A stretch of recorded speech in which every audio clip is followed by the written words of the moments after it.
මේ අර ප්‍රශ්නට අද උත්තරේ දීලා ඉන්නවද? මොකද අහන්නේ? A7 III එකද හොඳ? A60 700 එකද හොඳ? හොඳ ප්‍රශ්නයක්. A7 III එක සහ A60 700 එක කියන්නේ එකට කම්පෙයාර් කරන්න පුළුවන් කැමරා එකක් දෙකම බොඩිස් දෙක මම හිතන්නේ දෙකම එකම ප්‍රයිසස් රේන්ජ් එකේ යන්නේ. මම හිතන්නේ ලංකාවේ මේ වෙද්දි බ්‍රෑන්ඩ් නිව් A7 III එකක් වර ගන්නත් පුළුවන් ලක්ෂ 4කට වගේ. හොය ඊට පොඩ්ඩක් අඩුවෙන්. A60 700 එක මොකක් හරි හේතුවක් නිසා ඒකත් ලක්ෂ 4කට කිට්ටු වෙනවා 390ක් ඔය රේන්ජ් එකේ තමයි A60 700 එකත් යන්නේ. මම හිතන්නේ බොඩි ඔන්ලි ගත්තත් 390ක් 380ක් විතර වෙනවා ඔය කැමරාස් දෙකම. ඕකට උත්තරේ හරිම සරලයි දෙකෙන් කෝකද හොඳ කියලා අහලා කියන එකට. ඔයා ස්ටිල් ෆොටෝග්‍රැෆි නම් කරන්නේ. ඒ කියන්නේ ඉමේජස් නම් ෆොටෝග්‍රැෆි නම් කරන්නේ A7 III එක තමයි choice එක. A60 700 එකට යන්න එපා. මොකද A60 700 එක crop sensor කැමරා එකක්. ඔයා වීඩියෝග්‍රැෆි නම් කරන්නේ නිස්සක වශයෙන්ම A60 700 එක. මොකද හේතුව A60 700 එකේ ඇතුලේ කැමරා එකේ තියෙන සෙන්සර් එක බේසිකලි ඒගොල්ලන්ගේ සිනමා ලයින් එකේ තියෙන ස්ටාර්ටර් කැමරාව FX30 කැමරා එකේ තියෙන සෙන්සර් එකමයි. ඔයා ඒ සෙන්සර් එකමයි ඒ කේපබිලිටිස්මයි වීඩියෝස් වලට ගත්තොත් A7 III වගේ කැමරා එකක් එක ගත්තොත් ඔයාගේ තියෙන්නේ ටිකක් පරණ කලර් සයන්ස් එක කැමරා එකේ. එතකොට ස්කින් ටෝන්ස් එහෙම හදන්න සෑහෙන දඟලන්න වෙනවා.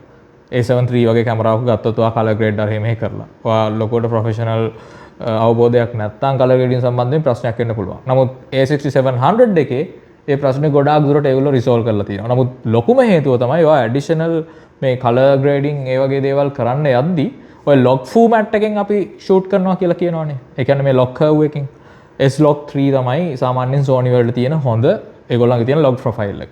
දැන් S-Log3 එක Sony A7 III එකට available වුණත් වීඩියෝ කරද්දී A60 700 එකේ මේ S-Log3 එකේ ඔයාලට සම්පූර්ණ full advantage එක ගන්න පුළුවන්. මොකද A7 III එකේ තියෙන ප්‍රශ්නේ ඒගොල්ලන්ගේ එන්නේ අපි කියනවා ඒකට chroma subsampling කියලා ටිකක් complicated topic එකක්.